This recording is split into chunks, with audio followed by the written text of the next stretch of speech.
نمرہ احمد کا نیا سلسلہ وار ناول مالا، باب اول، لاہور، قسط نمبر 1۔ بس ایک کار کریش، کسی مرض کی تشخیص، ایک غیر متوقع فون کال، کوئی نیا دریافت شدہ عشق یا ایک ٹوٹا ہوا دل، بس اتنی سی دیر لگتی ہے ہمیں ایک بالکل مختلف انسان بننے میں۔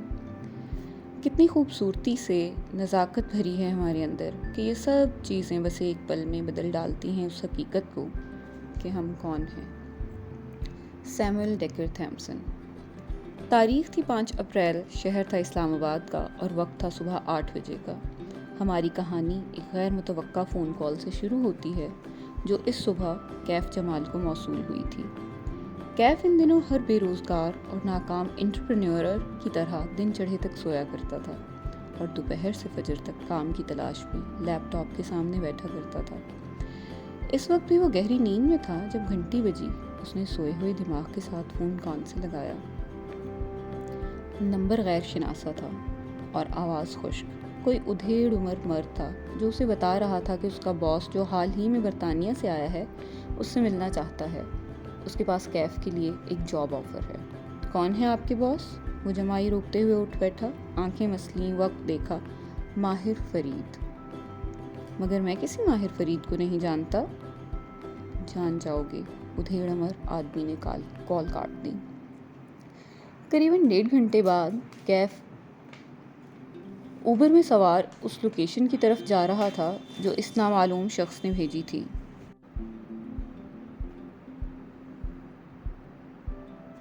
راستے میں اس نے گوگل کا سہارا لے کر ماہر فرید کو کھوجنا چاہا۔ ویسے تو بہت سے لوگ تھے اس نام کے، لیکن انگلینڈ سے تعلق رکھنے والا ماہر فرید اسے ایک ہی ملا۔ اس کا کوئی سوشل میڈیا اکاؤنٹ نہیں تھا، بس ایک فیس بک گروپ پر اس کا تذکرہ نظر آیا جو کہ اس کی کاؤنٹی کے چند رہائشیوں کے کامنٹس کی شکل میں تھا۔ کیف دلچسپی سے پڑھے گیا۔ معلوم ہوتا تھا کہ ماہر فرید کسی معروف کاروباری شخصیت کا بیٹا تھا اور اس کو کوئی ذہنی عارضہ لاحق تھا۔ چند برس قبل اس کے اپنے ماں باپ نے اسے ذہنی مرض کے ایک انسٹیٹیوشن میں داخل کروا دیا تھا اور وہ ایک مدت وہاں زیر علاج رہا تھا، یہاں تک کہ پڑھ کے کیف کا دل عجیب سا ہونے لگا۔ لیکن اگلی معلومات زیادہ چونکا دینے والی تھیں۔ کسی نے گوسپ کے انداز میں لکھا تھا کہ جن دنوں ماہر زیر علاج تھا اس کے باپ نے ماہر کو اپنی جائیداد سے بے دخل کرنے کا اعلان کر دیا تھا اور وہ سب کچھ اپنی بیٹی کے نام چھوڑنا چاہتے تھے۔ ابھی وصیت کو قانونی شکل نہیں دی گئی تھی جب ایک کار کریش میں اس کے والد کا انتقال ہو گیا۔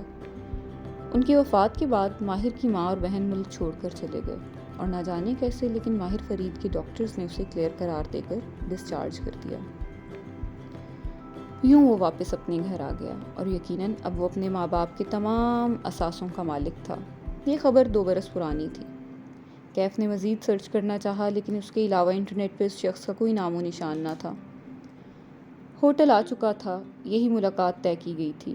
ایک لمحے کے لیے کیف جمال کا دل چاہا کہ وہ واپس پلٹ جائے، لیکن کیا معلوم یہ کوئی اور ماہر فرید ہو۔ ایک دفعہ ملنے میں کیا حرج ہے۔ چند منٹ بعد وہ لفٹ میں سوار تھا جو اسے 4تھے فلور کی طرف لے کر جا رہی تھی۔ شاید مجھے بہتر حلیے میں آنا چاہیے تھا، لفٹ کے قد اور آئینے میں اپنے عکس کو دیکھتے ہوئے اس نے سوچا۔ کیف ایک خوش شکل نوجوان تھا، البتہ اس کا حلیہ بے پرواہ سا تھا۔ ماتھے پہ بکھرے بال، بڑھی ہوئی شیو، جینز کے نیچے سفید جوگرز جو مٹیالے ہو چکے تھے، پوری آستین کی چیک والی شرٹ جس کے بٹن کھلے تھے اور نیچے پہنی سفید ٹی شرٹ جھلکتی تھی۔ اس نے بالوں میں ہاتھ پھیر کے انہیں درست کرنا چاہا لیکن کوئی فائدہ نہ تھا۔ 4تھے فلور پر وہ لفٹ سے نکلا تو سامنے مرمری راہداری تھی، فاصلے فاصلے پہ کمروں کے دروازے تھے۔ کیف نے گردن اٹھا کر ہوٹل کی شان و شوکت کو دیکھا۔ یہاں رہائش پذیر انسان کو اس سے کیا کام ہو سکتا تھا۔ کیف جمال ایک ناکام انٹرپرینیور ہونے کے علاوہ ایک ایونٹ فوٹوگرافر بھی تھا جس کو لوگ عموماً انسٹاگرام یا فیس بک کے ذریعے ہائر کیا کرتے تھے۔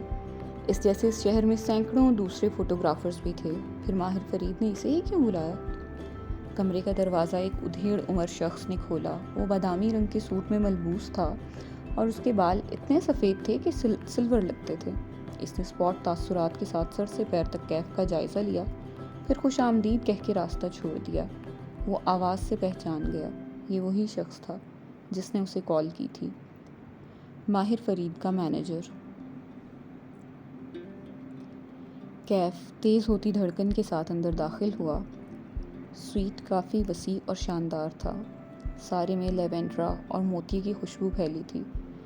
دیوار گیر کھڑکی کے پردے ہٹے ہوئے تھے اور باہر پھیلی روشنی صبح دکھائی دیتی تھی۔ کھڑکی کے آگے رکھے بڑے صوفے پہ ایک آدمی ٹانگ پہ ٹانگ جمائے بیٹھا تھا۔ وہ مسکراتے ہوئے کیف کو اندر آتے دیکھ رہا تھا۔ گرے پینٹ اور سفید شرٹ پہ چارکول ویسٹ پہنے وہ ایک بازو صوفے کی پشت پہ پھیلائے ہوئے تھا۔ پیچھے سے آتی روشنی میں اس کے کف لنکس چمک رہے تھے۔ وہ اس کی توقع سے زیادہ جوان اور وجیح تھا۔ کلین شیو چہرہ، جیل سے سیٹ بال اور پرکشش آنکھیں، نہ چاہتے ہوئے بھی کیف کا دل مرعوبیت سے بھر گیا۔ اس نے جس طرح کے شخص کا خاکہ ذہن میں بنایا تھا، یہ آدمی اس سے کہیں مختلف اور شاندار تھا۔ آؤ کیف، میں تمہارا ہی انتظار کر رہا تھا۔ بے تکلفی سے مسکرا کے ماہر فرید نے خالی صوفے کی طرف اشارہ کیا۔ ٹانگ پہ ٹانگ جما کے بیٹھنے سے ماہر کا ایک بوٹ فضا میں تھا۔ اس بوٹ کی سیاہ چمکیلی سطح پہ کیف کا عکس نظر آ رہا تھا۔ آپ یقیناً ماہر فرید ہیں، وہ سنجیدگی سے کہتے ہوئے بیٹھا۔ دونوں کے درمیان شیشے کی میز تھی جس پر لیدر کور والی بھوری ڈائری رکھی تھی۔ کچھ تھا اس کمرے کی فضا میں جو اعصاب پر سوار تھا۔ لیوینڈر اور موتی کی خوشبو اب محسوس نہیں ہو رہی تھی۔ خاموش کمرے میں واحد آواز ماہر فرید کے ناخنوں سے آ رہی تھی، جنہیں وہ صوفے کے ہتھ سے عادتاً رگڑ رہا تھا۔ کیف نے فیصلہ کر لیا تھا وہ اس شخص کی امارت اور وجاہت کے روب میں نہیں آئے گا۔ کھنکھار کے پوچھا، آپ مجھ سے کس سلسلے میں ملنا چاہتے تھے؟ تمہیں کیا لگتا ہے میں تم سے کیوں ملنا چاہتا تھا؟ وہ اس کی آنکھوں میں جھانک کے پوچھنے لگا۔ میں ایک فوٹوگرافر ہوں اور لوگ مجھے فوٹوگرافی کے لیے ہی بلاتے ہیں، اس نے سادگی سے جواب دیا۔ ماہر نے صوفے کی پشت سے بازو ہٹایا اور دونوں ہاتھ باہم پھنسا لیے۔ نظریں ہنوز اس کی آنکھوں پہ جمی تھیں۔ صرف فوٹوگرافر؟ اس نے دائیں سے بائیں گردن ہلائی۔ تم ایک انٹرپرینیور بھی ہو، ناکام انٹرپرینیور۔ تم نے اپنا بزنس شروع کیا تھا، بلکہ ایک نہیں، تم نے بہت سے کام شروع کر کے چھوڑے ہیں، بہت سی نوکریاں بھی کی ہیں۔ کیف نے چونک کے اسے دیکھا، پھر مینیجر کو۔ یہ بات غیر متوقع تھی۔ اس کے آئی برو اکٹھے ہوئے۔ آپ میرے بارے میں اتنا کچھ کیسے جانتے ہیں؟ زیادہ نہیں جانتا۔ ماہر پیچھے کو ہوا اور کندھے بے پرواہی سے اچکائے۔ ناخن پھر سے صوفے کے ہتھ سے رگڑنے لگا۔ بس اتنا معلوم ہے کہ تمہارا آخری کاروبار نہ صرف ناکام ہوا ہے، بلکہ اس نے تمہیں بہت سے قرضوں میں ڈبو دیا ہے۔ اب حال یہ ہے تمہارا کیف کہ جن لوگوں کے پیسے تم نے ڈبوئے تھے وہ تمہاری جان کو آئے ہوئے ہیں۔ ان میں سے ایک تمہاری بہن کا شوہر بھی ہے۔ تمہاری فیملی لائف اس بات سے کتنی متاثر ہو رہی ہوگی میں سمجھ سکتا ہوں۔ کیف کے ماتھے پہ شکن پڑی، جسم کے سارے اعصاب تن سے گئے۔ آپ لوگ مجھ سے چاہتے کیا ہیں؟ اس نے باری باری ان دونوں کو دیکھا۔ میں تمہاری مدد کرنا چاہتا ہوں۔ ماہر فرید اس کی آنکھوں میں جھانک کے مسکرایا۔ اسے انٹرنیٹ پر پڑھی باتیں یاد آئیں۔ کیا یہ کسی سائیکوپیتھ کی آنکھیں تھیں؟ کیسے؟ وہ پوچھنا چاہتا تھا کیوں، لیکن منہ سے کیسے پھسل گیا۔ کیا وہ مدد کے لیے اتنا بے تاب تھا؟ میرے پاس تمہارے لیے ایک جاب ہے۔ کیف کے اندر کسی نے سرگوشی کی۔ ابھی بھی وقت ہے، یہاں سے بھاگ جاؤ کیف، ورنہ تم کسی مصیبت میں پھنس جاؤ گے۔ لیکن وہ نہیں بھاگ سکا۔ مجبوریوں نے اس کے قدم زنجیر کر رکھے تھے۔ اسے اس پراسرار شخص کی آفر سننی تھی۔ اگر تم چند ماہ تک میرے لیے کام کرو تو میں تمہارے سارے قرضے بھی اتروا دوں گا، اور اگر تم دوبارہ کاروبار کرنا چاہو تو اس کو سیٹ کرنے میں تمہاری مدد بھی کروں گا۔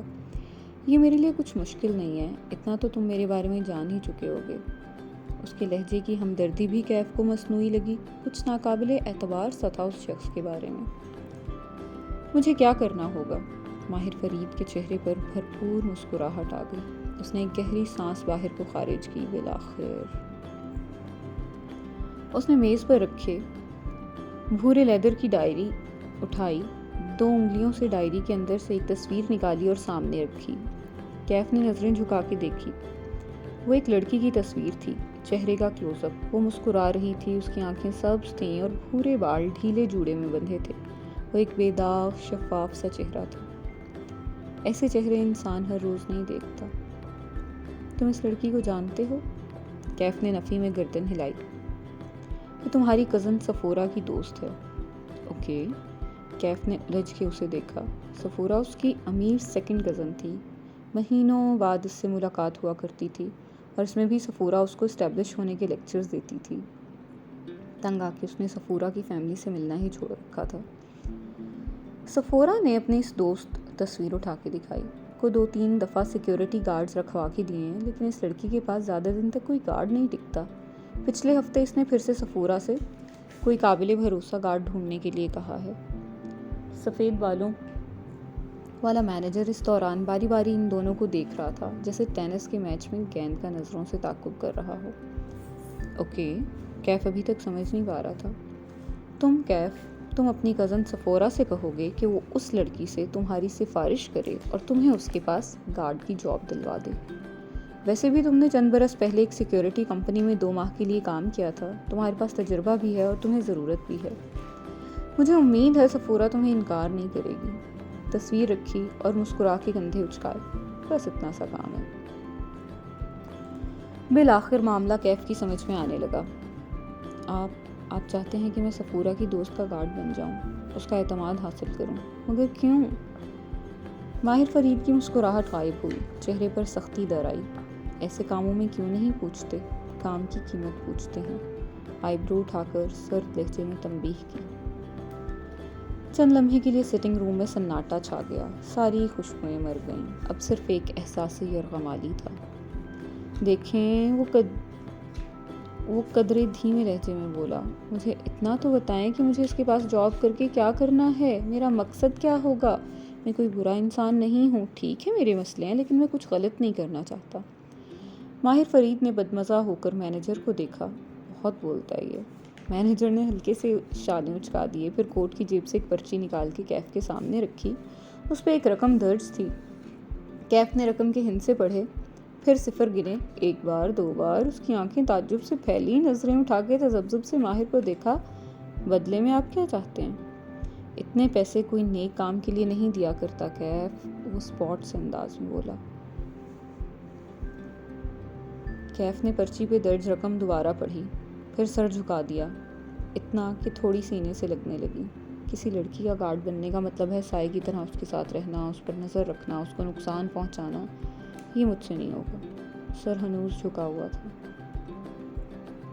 ماہر فرید کچھ اس کے جھکے سر کو گھورتا رہا، پھر وہ اٹھا اور ٹائی کی نوٹ ڈھیلی کی۔ کیف نے چہرہ اٹھا کے اسے دیکھا۔ وہ صوفے کے پیچھے چلا گیا اور کھڑکی کے سامنے چکر کاٹنے لگا، دائیں سے بائیں پینڈولم کی طرح۔ وہ جیسے کچھ سوچ رہا تھا، پھر قدم روک کے دور بیٹھے کیف کو دیکھا۔ ٹھیک ہے، نہ مانو میری بات، پھر کیا کرو گے؟ اس کی آواز میں نرمی تھی، جیسے سمجھا رہا ہو۔ کاروبار میں نقصان اور قرضوں نے تمہاری سوشل لائف ختم کر کے رکھ دی ہے۔ مرد کا معاشی طور پر اسٹیبلشڈ نہ ہونا اس کی عزت آدھی کر دیتا ہے۔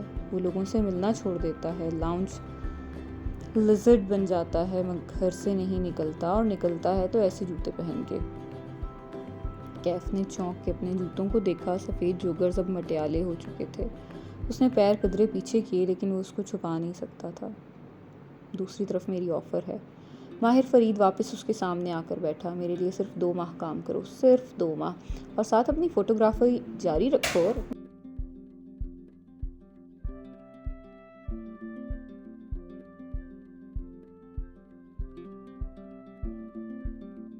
اور اپنا نیا بزنس پلان بناؤ۔ 2 ماہ ختم ہوتے ہی میں تمہارا بزنس خود سیٹ کروا دوں گا۔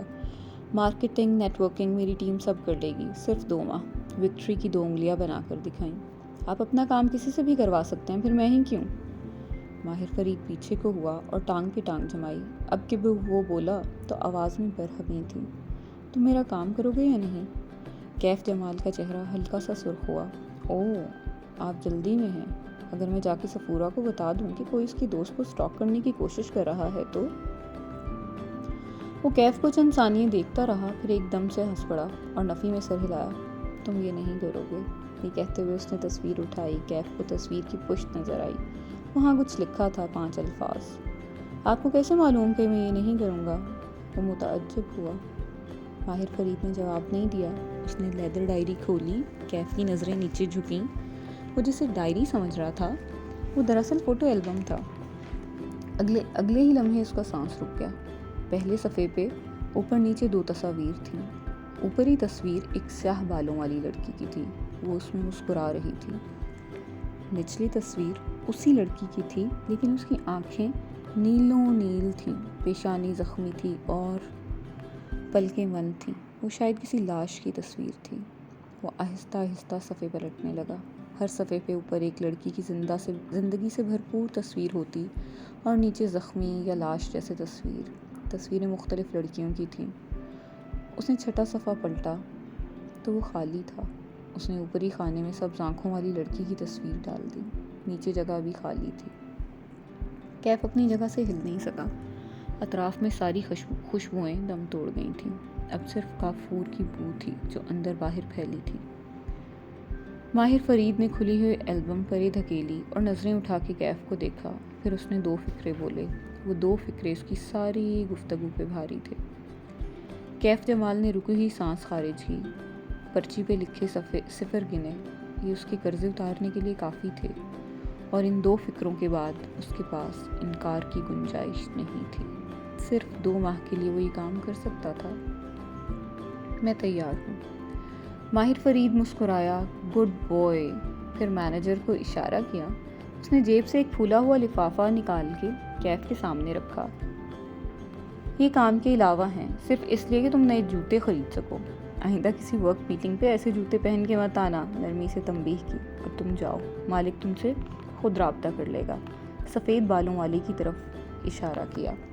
کیف نے ایک ملامتی نظر اس پہ ڈالی، پیکٹ اٹھایا اور وہاں سے اٹھ گیا۔ مجھے اس لڑکے پہ اعتبار نہیں ہے ماہر، اس کے جاتے ہی مالک ناخوشی سے بولا۔ اعتبار تو مجھے تم پہ بھی نہیں ہے، لیکن ہم ساتھ کام کر رہے ہیں نا، وہ عام سے لہجے میں کہتے اٹھا اور کھڑکی کے سامنے جا کھڑا ہوا۔ دوپہر کی سنہری روشنی سیدھی اس کے چہرے پہ پڑنے لگی۔ ماہر نے آنکھیں بند کر لیں۔ ماہر، مینیجر نے پکارا۔ انتقام کے سفر پر نکلنے والے کو چاہیے کہ 2 قبریں کھود لے، ایک دشمن کی اور ایک خود اپنی، یہ کنفیوشیس نے کہا تھا۔ اور جانتے ہو اسے کیا چیز قبر تک لے گئی تھی؟ اپنے بیٹوں کی موت کا غم۔ وہ آنکھیں بند کیے کہہ رہا تھا، سرد سی سرگوشی میں، موت سے بڑا کوئی غم نہیں ہے مالک۔ میز پہ البم یوں ہی کھلا رکھا تھا۔ مالک نے تعصب سے نفی میں سر ہلایا، پھر ہاتھ بڑھا کے چھٹا صفحہ پلٹایا تو سبز آنکھوں والی لڑکی کی تصویر کی پشت دکھائی دینے لگی۔ وہاں اردو میں لکھا تھا، حور جہاں کی بیٹی کشمالہ۔ تاریخ تھی 11 اپریل اور شہر تھا اسلام آباد کا۔ آج کا دن اہم تھا کیونکہ آج کشمالہ کی زندگی بدلنے جا رہی تھی، لیکن اپنی صبح کا آغاز کرتے ہوئے اسے اس بات کا علم نہیں تھا، کسی کو بھی نہیں تھا۔ وہ بیڈ روم میں آئینے کے سامنے کھڑی، کانوں میں ٹاپس پہن رہی تھی جب موبائل کی مخصوص ٹون بجی۔ وہ مسکرا دی۔ یقیناً ماں کا فیملی گروپ میں میسج آیا ہوگا، وہ بھی گڈ مارننگ کا۔ ماں ایک ہی میسج اپنے تینوں بچوں کو فیملی گروپ اور پرسنل چیٹ پہ الگ الگ بھیجتی تھیں۔ اس نے ٹاپس پہن کے موبائل اٹھایا اور میسج کھولا۔ ماں نے گڈ مارننگ کے ساتھ پوچھا تھا کہ کیا وہ ویکینڈ پر عزا کی شادی کے لیے لاہور آئے گی؟ کل بتاؤں گی ماں، اس نے مبہم سا جواب دیا۔ یہاں ریسٹورینٹ میں اتنے کام پڑے تھے، وہ کیسے جائے گی لاہور؟ وہ کل معذرت کر لے گی۔ اپنی تیاری مکمل کر کے اس نے سر سے پیر تک آئینے میں اپنا جائزہ لیا۔ اس نے نیوی بلیو لمبی قمیض کے ساتھ ہم رنگ دوپٹہ کندھے پہ ڈال رکھا تھا۔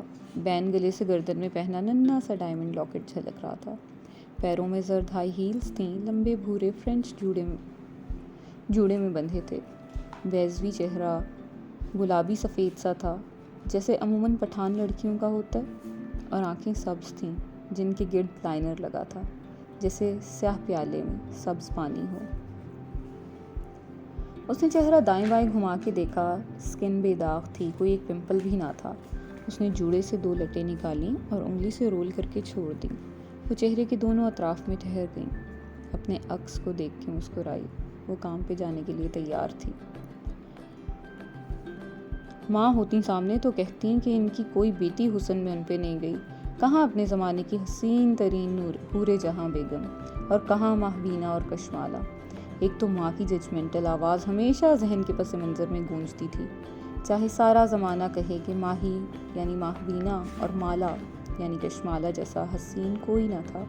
ماں نے نہیں ماننا تھا، وہ ماں کو یاد کر کے زیر لب مسکراتی ہوئی کھڑکی تک آئی۔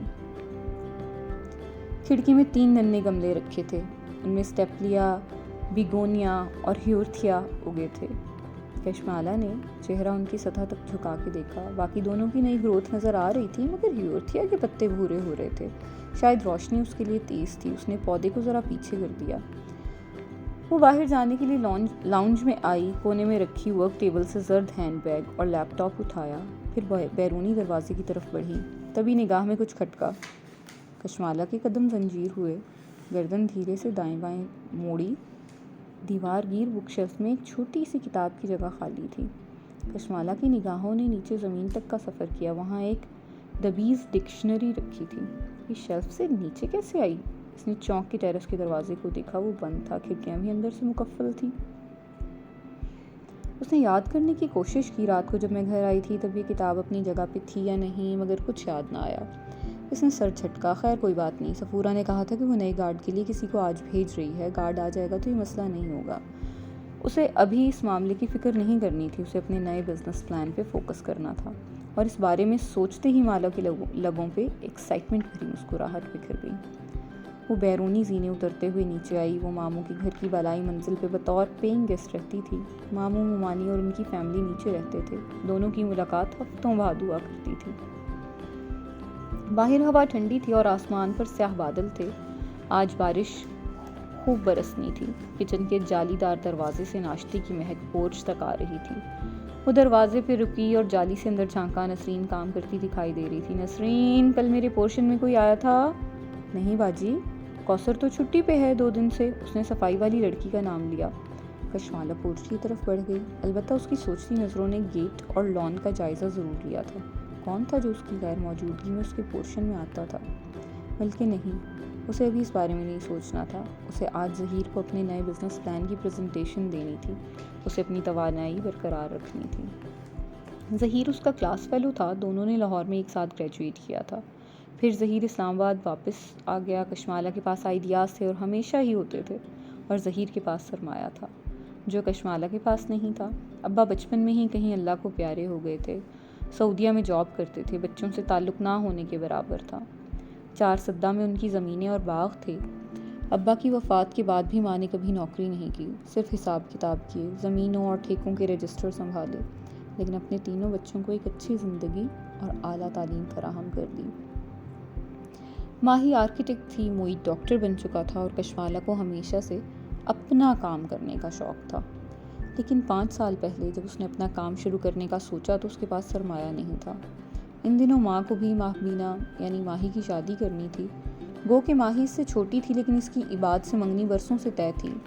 عباد ان کی سگی خالہ کا بیٹا تھا۔ کشمالہ ان حالات میں ماں پہ بوجھ نہیں ڈال سکتی تھی، سو اس کو ظہیر کی انویسٹمنٹ کی ضرورت تھی۔ یوں 5 برس پہلے ظہیر اور اس نے مل کے ایک بزنس کی بنیاد رکھی۔ ظہیر کی انویسٹمنٹ اور مالا کے آئیڈیاز اور محنت اس وقت جو ناممکن لگتا تھا، وہ 5 برس بعد شہر کے معروف اور ایلیٹ ریسٹورنٹس میں شمار ہونے لگا تھا۔ اوشن ریسٹورنٹ کے لیے اس نے 5 برس پہلے لاہور چھوڑ دیا تھا۔ ماں اس فیصلے سے خوش نہیں تھی، لیکن انہوں نے کبھی منع نہیں کیا، ہمیشہ ساتھ دیا۔ معید میڈیکل پڑھ رہا تھا اور ماں کے ساتھ ہوتا تھا۔ پھر ماہی اور عباد بھی اسی کالونی میں رہتے تھے، یوں ماں کو اس کی ضرورت نہ تھی۔ 1 سال پہلے عباد کی کینیڈا میں جاب لگ گئی تھی۔ پہلے وہ گیا اور پھر 6 ماہ بعد ماہی بھی کینیڈا چلی گئی۔ ماں کے پاس صرف معید تھا جو سرجری میں ٹریننگ کر رہا تھا۔ ایک احساس ہوتا تھا کہ ماں قدرے اکیلی ہو گئی ہوں گی۔ وہ سوچتی بھی تھی کہ وہ دوسرے ویکنڈ پر لاہور چلی جایا کرے گی، لیکن لاہور جاتے جاتے اسے 1-1.5 ماہ گزر جایا کرتا تھا، اور اب وہ اوشن کے لیے ایک نئے بزنس پلان پر کام کرنے جا رہی تھی۔ اب تو شاید وہ 6 ماہ بعد لاہور جا سکے گی۔ یہ نیا آئیڈیا اسے چند ہفتے قبل آیا تھا۔ اوشن کے پیچھے کچھ جگہ خالی تھی جو ظہیر کی ملکیت تھی۔ پلان یہ تھا کہ وہ دونوں مل کے وہاں ایک بیکری بنائیں، لیکن وہ ایک منفرد طرز کی بیکری ہوگی، اور اس دفعہ کشمالہ خود بھی انویسٹ کرے گی۔ اس نے ابھی ظہیر کو اس بارے میں نہیں بتایا تھا۔ وہ ایک ہی دفعہ پوری تیاری کے ساتھ اسے پریزنٹیشن کے ذریعے بتانا چاہتی تھی تاکہ وہ انکار نہ کر سکے۔ ڈرائیو کرتے ہوئے وہ مسلسل مسکرا رہی تھی۔ دفتراً موبائل کی گھنٹی بجنے لگی۔ وہ جانتی تھی اس وقت کسی کی ویڈیو کال آ سکتی ہے۔ اس نے ہولڈر میں لگے فون کا بٹن دبایا. اسکرین پہ ویڈیو کال روشن ہو گئی. کیسی ہو ماہی؟ ہمیشہ کی طرح خوبصورت. ماہی کی چہکتی ہوئی آواز سنائی دی.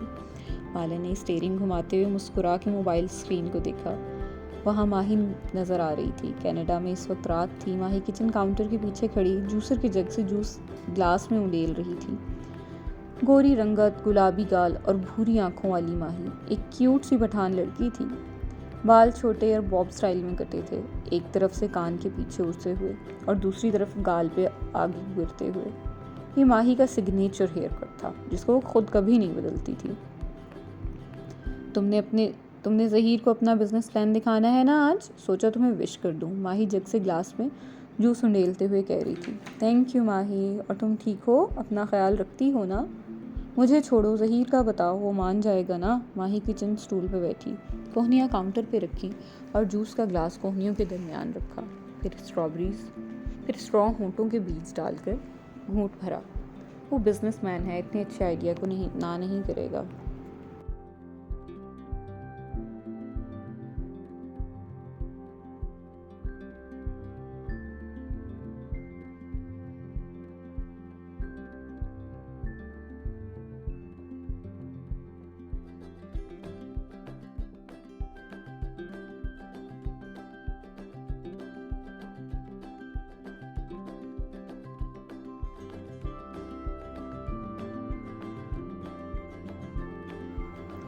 تم نہ ظہیر پہ زیادہ ہی ٹرسٹ کرتی ہو. اسٹرا ہٹا کے اس نے خفگی سے کہا.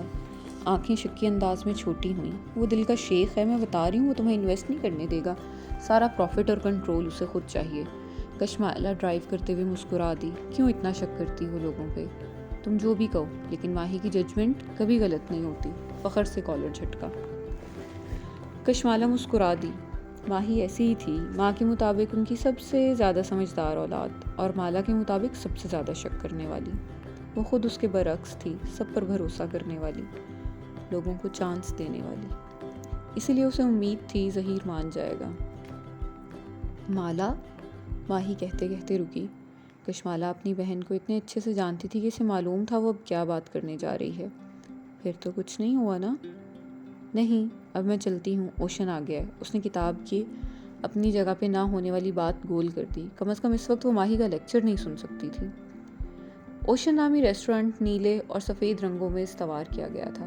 برآمدے کی میزیں لوگوں سے پر تھیں، گفتگو، کہکہے، ناشتہ اور کافی کی مہک. اندر کا حال بھی تقریباً بھرا ہوا تھا. ہر روز کی طرح اس کے آتے ہی ادھر ادھر جاتے عملے نے اسے جہاں دیکھا وہیں رک کے سلام کیا. بارش آنے والی ہے، مزید مہمانوں کو لان میں مت بٹھاؤ. گزرتے ہوئے اس نے کسی کو روکا. اور 15-20 منٹ تک جو بھی لان میں بیٹھا ہو اس کو بہت ادب کے ساتھ برآمدے میں موو ہونے کے لیے کہہ دو. پھر ایک ویٹر کو روکا، 2 انگلیوں سے قریب آنے کی ہدایت دی. وہ مؤدب سا چلا آیا. اس کٹلری کو یہاں سے اٹھاؤ. تحکم سے ایک میز کی طرف اشارہ کیا. اور فاروق سے کہو اس کو واش کر کے بف ٹرائی کر کے بھیجے. مجھے اتنی دور سے اس پہ پانی کے داغ نظر آ رہے ہیں. لہجہ 2 ٹوک مگر نرم تھا. کہہ کے وہ رکی نہیں، ہائی ہیلز سے چلتی ہوئی سیڑھیوں کی طرف بڑھ گئی. اوپر آگے پہلے ظہیر کے آفس میں جھانکا. وہ وہاں نہیں تھا. وہ دیر سے آتا تھا اور جلدی چلا جاتا تھا. خیر ہے، وہ اس کا انتظار کر لے گی. پھر وہ اپنے آفس میں آئی جہاں سائیکا پانی کی ٹھنڈی بوتل اور اس کی کافی رکھ رہی تھی. تھینکس سائیکا. وہ مسکرا کے اپنی سیٹ کی طرف آئی. اس کا آفس چھوٹا سا تھا. آفس ٹیبل پہ کھڑکی سے سیدھی دھوپ پڑتی تھی. وہاں کیکٹس کا ننھا سا سفید گملہ رکھا تھا. Hello Sheldon. اس نے مسکرا کے گملے کی مٹی تک چہرہ جھکا کے اسے دیکھا. سیدھا لمبا سا کیکٹس جس کا نام اس نے شیلڈن رکھا تھا وہ اسے گزشتہ روز کے مقابلے میں بڑا لگ رہا تھا. میم، سائیکا نے جاتے جاتے کہا، کوئی کیف جمال آپ سے ملنے آیا ہے. بھیجوں؟ ہاں، اسے بھیج دو. وہ اپنی پاور سیٹ پہ بیٹھی اور کمر پیچھے ٹکائی. ایک سکون سا وجود میں بھر گیا. اس کا یہ آرام دہ آفس. گردن موڑ کے کھڑکی کو دیکھا جو ٹیبل کے ساتھ بائیں طرف تھی. کھڑکی سے نیچے نظر آتا ریسٹورانٹ کا لان، پھول، پودے، کونے میں لگے گھنے درخت. اوشن اس کی وہ جنت تھا جسے اس نے اپنے ہاتھوں سے بنایا تھا، اور اب وہ اس کو مزید پھیلانے جا رہی تھی. لیکن پہلے اسے سیکیورٹی گارڈ کا انٹرویو کرنا تھا. اس نے موبائل پہ سفورا کی چیٹ کھولی اور کافی کا گھونٹ بھرتے ہوئے اس کا میسج دوبارہ پڑھا. وہ اپنے کزن کیف جمال کی سفارش کر رہی تھی. وہ ضرورت مند بھی تھا اور قابل بھروسہ بھی. سفورہ نے تقریباً درخواست کے لہجے میں لکھا تھا کہ مالا اس کو جاب دے دے، وہ پچھلے گارڈز کی طرح جاب چھوڑ کے نہیں جائے گا۔ انٹرویو بھی ایک فارمیلٹی ہی تھا، سفورہ نے کہہ دیا تو بس کہہ دیا۔ سفورہ بہت سوشل اور تعلقات رکھنے والی لڑکی تھی، کسی کو ملازم چاہیے یا گارڈ، سفورہ اسے سب سے پہلے رابطہ کیا جاتا تھا۔ دروازہ کھلنے کی آواز آئی تو کشمالہ نے سر اٹھایا اور کچھ کہنے لگی، لیکن نو وارد کو دیکھ کے رک گئی، آنکھوں میں تعجب ابھرا۔ کیا نام ہے آپ کا؟ تصدیق چاہی۔ میں کیف ہوں، کیف جمال۔ سامنے کھڑا نوجوان رسمی مسکرا کے بولا۔ آپ سیکیورٹی گارڈ کی جاب کے لیے آئے ہیں؟ جی، اس نے سر اسبات میں ہلایا۔ مالا نے اچنبے سے اسے دیکھا، اس کے اب تک کے رکھے تمام گارڈز کرخت چہروں اور مونچھوں والے ہوتے تھے، ایک پڑھا لکھا اسمارٹ سا نوجوان لگتا تھا۔ حلیہ بے پرواہ سا تھا، بال ماتھے پہ کٹے اور بلدار تھے، ان کو پیچھے کرنے کی زحمت نہیں کی تھی، چہرے پہ چند دن کی بڑھی شیو تھی، آنکھیں بھوری تھیں اور رنگت کھلتی تھی۔ جینز کے اوپر ملٹری گرین رنگ کی کالر شرٹ پہنے ہوئے تھا، گریبان کے اوپری بٹن کھلے تھے اور نیچے سے سفید شرٹ جھانک رہی تھی، کف بھی ایک تہہ موڑے ہوئے تھے، پیروں میں جرابوں کے بغیر سفید جوگرز تھے جو نئے لگتے تھے۔ اس کی اس بے ترتیب سے حلیے میں صرف اس کے جوگرز قابل ستائش تھے۔ میں سفورہ کا کزن ہوں، مسکرا کے بولا۔ وہ مسکراتا تھا تو اس کے بائیں گال میں ڈمپل پڑتا تھا۔ اس کے چہرے میں سب سے زیادہ پرکشش کیا تھا؟ اس کے مسکرانے کا انداز یا اس کی بھوری آنکھوں کی لمبی اور مڑی ہوئی پلکیں؟ تشریف رکھیے۔ وہ بیٹھ گیا اور ایک فائل اس کے سامنے رکھی، پھر گردن ہلائے بنا نگاہوں سے اطراف کا جائزہ لیا۔ آفس چھوٹا سا تھا، 3 دیواریں سفید تھیں، چوتھی دیوار پہ جنگل کے اونچے درخت پینٹ کیے گئے تھے، جگہ جگہ منی پلانٹس اور انڈور پودوں کے گملے رکھے تھے، ان کی خوشبو کافی کی مہک میں مکس ہو گئی تھی۔ سامنے نیلی لباس میں بیٹھی لڑکی سر جھکائے اس کی فائل کے صفحے پلٹا رہی تھی، چہرے کے دونوں اطراف سے نکلتی لٹیں بھی فائل پہ جھکی تھیں، کانوں میں ڈائمنڈ ٹاپس چمک رہے تھے۔ کشمالہ نے فائل بند کر دی، پھر چہرہ اٹھا کے اسے دیکھا، وہ اپنی مڑی ہوئی پلکوں والی آنکھوں سے بغور سے دیکھ رہا تھا۔ کچھ تھا اس نوجوان کے بارے میں جو اس جاب انٹرویو سے مطابقت نہیں رکھتا تھا، کچھ غیر فطری سا، وہ سمجھ نہیں پائی۔ آپ نے صرف 2 ماہ ایک پرائیویٹ سیکیورٹی فرم میں کام کیا ہے، وہ کام کیوں چھوڑا؟ میں ایک سیاستدان کے سیکیورٹی اسکواڈ میں شامل تھا، بطور پرسنل باڈی گارڈ۔ ٹائمنگ مشکل تھی، میں ساتھ ساتھ اپنے بزنس پلان پر بھی کام کر رہا تھا، 2 چیزیں مینج کرنا مشکل تھا۔ کس چیز کا بزنس کر رہے تھے آپ؟ وہ سیٹ پر ٹیک لگائے اسپاٹ انداز میں پوچھ رہی تھی۔ جوڑے سے نکلی 2 لٹیں اس کے چہرے کے دونوں اطراف کو چھو رہی تھیں۔ میں پروفیشنل فوٹوگرافر ہوں، ہم دوستوں کی ایک ویڈنگ فوٹوگرافی کمپنی بنائی تھی جس میں ہم بہت سی سروسز مہیا کرتے تھے، لیکن وہ فلاپ ہو گئی، ہلکے سے کندھے اچکائے۔ میں نے باہر سے بہت قیمتی ایکوپمنٹ منگوا لیا تھا جس کی وجہ سے میں شدید قرضوں میں گھرا ہوا ہوں اور وہی قرضے اتارنے کے لیے جاب کرنا چاہتا ہوں۔ وہ سنجیدگی سے اس کے سوالات کا جواب دے رہا تھا۔ کتنا قرضہ ہے آپ پہ؟ اتنا کہ اس جاب سے چند ماہ میں اتار لوں گا، قدرے توقف سے بولا۔ آپ کو سیکیورٹی گارڈ چاہیے یا باڈی گارڈ؟ دونوں، وہ سنجیدہ تھی، مگر آپ خود کو میرا ڈرائیور کہیں گے۔ صبح مجھے ریسٹورنٹ ڈراپ کریں گے، شام کو یہاں سے پک کریں گے اور رات میرے گھر ڈیوٹی دیں گے۔ جب تک میں ریسٹورنٹ میں ہوتی ہوں مجھے آپ کی ضرورت نہیں، آپ گھر جا کے آرام یا کام وغیرہ کر سکتے ہیں۔ مجھے خود کو ڈرائیور کہنا ہے؟ وہ جیسے سمجھا نہیں تھا۔ کشمالہ نے غیر آرام دہ انداز میں پہلو بدلا۔ میں اپنے رشتہ داروں کے ساتھ رہتی ہوں، باڈی گارڈ کے لفظ سے وہ کمفرٹیبل ہو جائیں گے۔ کیا ان کو نہیں معلوم کہ آپ کو سیکیورٹی تھریٹ ہے؟ اس کی آنکھوں میں جھانک کے بولا۔ اس نے نفی میں سر ہلایا۔ ویسے نیچر آف تھریٹ کیا ہے؟ کشمالہ نے جواب نہیں دیا۔ وہ گردن موڑ کے کھڑکی کے باہر دیکھنے لگی۔ آسمان اندھیر ہوتا جا رہا تھا، وقفے وقفے سے بادل گرج رہے تھے۔ کیف نے کھنکار کے وضاحت کرنی چاہی۔ نیچر آف تھریٹ یعنی؟ مجھے معلوم ہے نیچر آف تھریٹ کیا ہوتا ہے، مگر میں ابھی اس بارے میں بتانا ضروری نہیں سمجھتی۔ حفاظت کرنے کے لیے یہ ضروری ہے کہ مجھے خطرے کی نوعیت کا علم ہو، اور اگر علم نہ ہو تو؟ اس نے سبز آنکھیں گھما کے کیف کو دیکھا۔ کیف نے گہری سانس لے کے ہلکے سے کندھے اچکائے۔ میں تب بھی آپ کی حفاظت کروں گا، میں نے سفورہ سے وعدہ کیا ہے، میں اپنی جاب میں بہت اچھا ہوں، آپ بے فکر رہیں۔ وہ ہلکا سا مسکرایا۔ وہ واقعی اس کے گزشتہ گارڈ سے مختلف تھا، لیکن اچھا تھا۔ اس کے بات کرنے کے انداز میں ایک احساس تحفظ تھا۔ اس کے تنے اعصاب ڈھیلے پڑنے لگے۔ مجھے لگتا ہے کوئی میرا پیچھا کر رہا ہے۔ وہ بولی تو اس کی آواز ہلکی تھی. اس نے بھروسہ کرنے کا فیصلہ کر لیا تھا. آخر وہ صفورہ کا وزن تھا. صرف لگتا ہے یا کسی کو دیکھا بھی ہے؟ وہ چونکا. دیکھا نہیں ہے لیکن وہ ثبوت چھوڑ جاتا ہے. وہ میرے گھر میں داخل ہوتا ہے اور چیزیں چھیڑ کے چلا جاتا ہے. CCTV میں نظر نہیں آیا؟ کشمالہ نے نفی میں سر ہلایا. وہ مانی ان کے خلاف ہیں. صرف گیٹ پہ CCTV لگا ہوا ہے. باقی گھر میں وہ لگوانے نہیں دیتی. ان کی پرائیویسی ڈسٹرب ہوتی ہے. آپ نے خفیہ کیمرہ لگوانے کا نہیں سوچا؟ مجھے یہ اچھا نہیں لگتا کہ میں کسی کے ساتھ رہوں اور اس کے پیٹھ پیچھے چھپ کر کچھ ایسا کروں جو اس کو نہیں پسند. اور میں نہیں چاہتی کہ انہیں معلوم ہو کہ مجھے کوئی مسئلہ ہے. خاندان میں باتیں ہوں گی. آپ کی کسی سے دشمنی ہے؟ وہ سوچتے ہوئے پوچھ رہا تھا. وہ اداسی سے مسکرا دی. میں ایک انتہائی بے ضرر انسان ہوں کیف. میں صرف کام کرتی ہوں اور کچھ نہیں. کسی کو مجھ سے کیا مسئلہ ہو سکتا ہے؟ وہ خاموشی سے اسے دیکھے گیا. ذہن کے پردے پہ وہ فوٹو البم آ گیا اور چھٹے صفحے پہ رکھی تصویر. آپ کو خود کیا لگتا ہے کوئی آپ کے پیچھے کیوں پڑا ہوا ہے؟ کشمالہ نے کندھے اچکائے. شاید مجھے مارنے کے لیے. لیکن ابھی تک مارا نہیں ہے. وہ اس کی بات پہ چونکی. کیف اپنی جگہ سے اٹھا اور ہاتھ بڑھا کے کھڑکی کے پٹ کھول دیے. پھر باہر کی طرف اشارہ کیا. آپ روز اس کھڑکی میں بیٹھ کے کام کرتی ہیں. سامنے ایک کمرشل مارکیٹ ہے. اس کی کسی بھی عمارت کی کھڑکی سے آپ کو شوٹ کرنا بہت آسان ہے.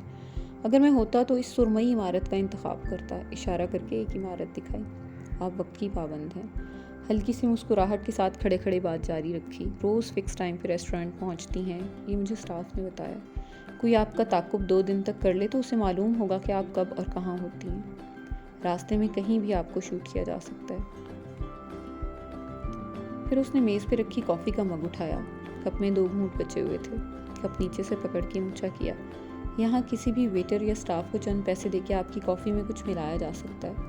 ویسے میں ہوتا تو کافی میں زہر نہ ملاتا. کیونکہ آپ آخری گھونٹ بچانے کی عادی ہیں. میں یہاں زہر لگاتا. اس نے انگلی سے کپ کے دہانے کی طرف اشارہ کیا جہاں اس کی لپسٹک کا نشان لگا تھا. پھر کپ رکھا اور کرسی پہ واپس بیٹھا. آپ کو مارنا بہت آسان ہے. میرا نہیں خیال وہ آپ کو مارنا چاہتا ہے. وہ بس اس کو دیکھ رہی تھی بنا پلک جھپکے. اس کے تاثرات دیکھ کے کیف کھنکارا. میں صرف بتا رہا ہوں تھیوری میں. کشمالہ نے جھرجھری لے کر سر چھٹکا. اوف. پھر لہجے کو نارمل رکھتے ہوئے پوچھا. آپ کے خیال میں کوئی مجھے اسٹاک کیوں کر رہا ہے؟ ظاہر ہے آپ کو ڈرانے کے لیے. اور ڈرانے والے کی غذا آپ کا ڈر ہوتا ہے. جس دن آپ اس کی غذا روک دیں گی وہ کمزور پڑ جائے گا. پھر مسکرایا. کیا میں ہائر کر لیا گیا ہوں؟ ہائر ہونے کا فیصلہ آپ خود کریں گے. میرے پاس گارڈز زیادہ دیر نہیں رہتے. اس لیے میں ہر آنے والے کو رکھ لیتی ہوں. کچھ دن بعد یا آپ جاب چھوڑ جائیں گے یا موجود رہیں گے. وہ اس کی آنکھوں میں دیکھ کے ٹھہر ٹھہر کے کہہ رہی تھی. لیکن ایک بات یاد رکھیں. میں کسی کو کام میں کوتاہی کی وجہ سے کبھی فائر نہیں کرتی. میں لوگوں کو چانس دیتی ہوں. کام سکھاتی ہوں. لیکن اگر وہ مجھ سے جھوٹ بولیں, میری پیٹھ پیچھے مجھ سے چھپا کے کچھ کریں یا کسی بھی طرح مجھے دھوکہ دیں تو میں ان کو اپنی کام اور زندگی سے بالکل الگ کر دیتی ہوں. اس کے بعد وہ جتنی معافی مانگ لیں میں انہیں واپس نہیں لیتی. اس نے دیکھا کیف کے چہرے پہ ایک سایہ سا گزرا ہے. لیکن بظاہر وہ مسکراتا رہا. یعنی آپ کو ناراض کرنا بہت مشکل ہے لیکن ایک دفعہ ناراض ہو جائیں تو منانا مشکل ہے.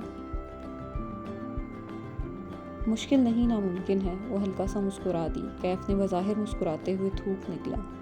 یہ وہ وقت تھا جب وہ اسے بتا سکتا تھا کہ وہ یہاں کیوں آیا ہے. وہ اسے بتا سکتا تھا کہ کسی کے پاس اس کی تصویر ہے, کوئی اسے نقصان پہنچانا چاہتا ہے, اور یہ کہ اسے اندازہ ہے کہ کون اس کا پیچھا کر رہا ہے. لیکن وہ جانتا تھا کہ وہ اس کا یقین نہیں کرے گی. کوئی بھی اس کا یقین نہیں کرے گا. آپ کو مجھ سے کبھی شکایت نہیں ہوگی. پھر جیسے یاد آیا, آپ کے گارڈز بار بار جاب کیوں چھوڑ دیتے ہیں؟ آپ جان جائیں گے. وہ لیپ ٹاپ اٹھاتے ہوئے اٹھ کھڑی ہوئی. اسے ظہیر سے ملنا تھا. وہ دونوں ساتھ ساتھ آفس سے باہر نکلے اور وہ آگے بڑھ گئی اور وہ وہیں رک کے موبائل کا بٹن دبانے لگا. وائٹ ہیئر نام کی ایک چیٹ نکالی. اس نے مجھے ہائر کر لیا ہے. یہ تو بہت آسان تھا. اس کی انگلیاں ٹائپ کر رہی تھیں. ظہیر کا آفس ٹیرس کی دوسری جانب تھا. درمیان میں چند کرسیاں میزیں رکھی تھیں. وہ وہیں بیٹھی اور صفورہ کو کال ملائی. میں نے تمہارے کزن کو ہائر کر لیا ہے. گردن اٹھا کے آسمان کو دیکھا. سیاہ بادل دور دور سے اس کے سر پر اکٹھے ہو رہے تھے. لگتا تھا آج برس برس کے اوشن کو بہا لے جائیں گے. گڈ، سفورا اپنے مخصوص انداز میں بولی. اچھا سنو، وہ کوئی غلطی کرے تو اس کو ایسے ہی ٹریٹ کرنا جیسے باقی ملازمین کو کرتی ہو. میرا کزن ہونے کا ناجائز فائدہ نہ اٹھانے دینا. اس کو بزنس کا شوق ہے لیکن وہ کبھی ترقی نہیں کرے گا. اس کے لیے بھی بہتر ہے کہ وہ تمہارے پاس نوکری کرتا رہے. اچھا مالا سنو، سفورا کی توقف کیا. مالا ابھی تک گردن اٹھائے آسمان کو دیکھ رہی تھی. آدھا ریسٹورینٹ اوپن ایئر تھا. بارش ان کے لیے اچھی ثابت نہیں ہوتی تھی.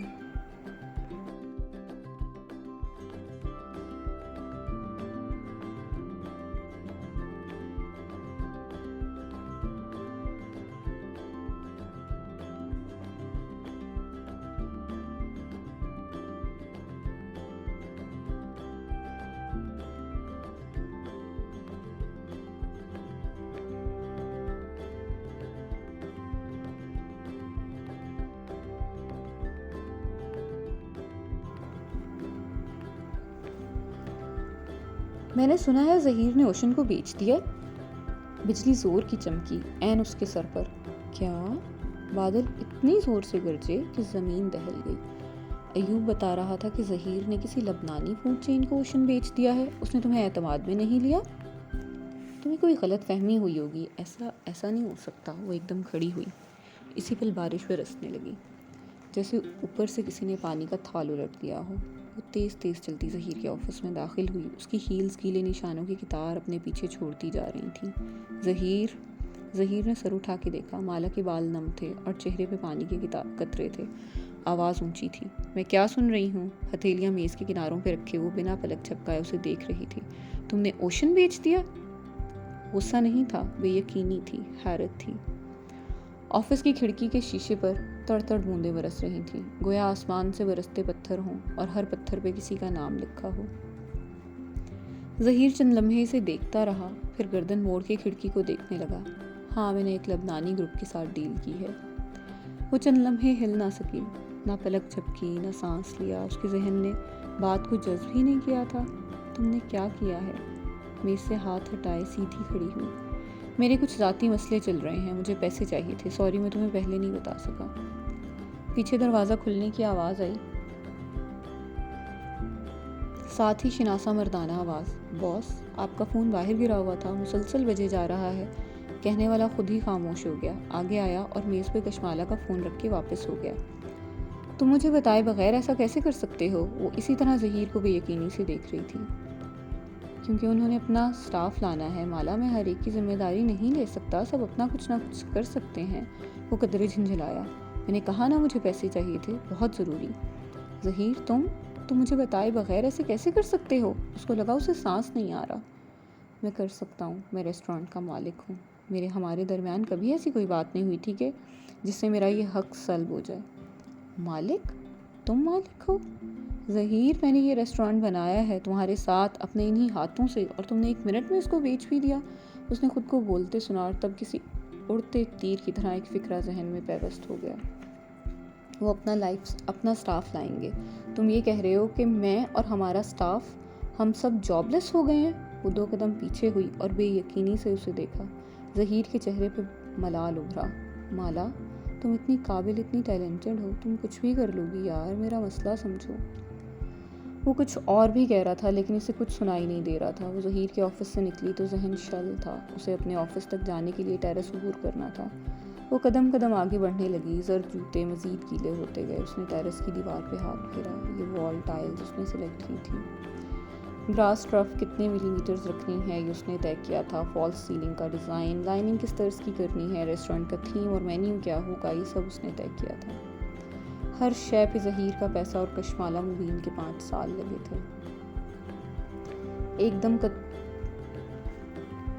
دم قطروں کا راستہ رک گیا. کشمالہ نے چونک کے گردن موڑی. پانی کی بوچھاڑ کے پار وہ بھوری آنکھوں والا نوجوان بازو لمبا کر کے اس کے اوپر چھتری تانے ہوئے تھا. آپ بھیگ رہی ہیں. وہ فکر مندی سے اسے دیکھ رہا تھا. کشمالہ چند ثانیے اس کا چہرہ تکتی رہی، پھر مڑ گئی. اپنے ذہن کے اندر کوئی منظر جذب نہیں ہو رہا تھا. اسے جلد سے جلد کھلی فضا میں واپس جانا تھا. اوشن سے دور، ظہیر سے دور، اس سب سے دور.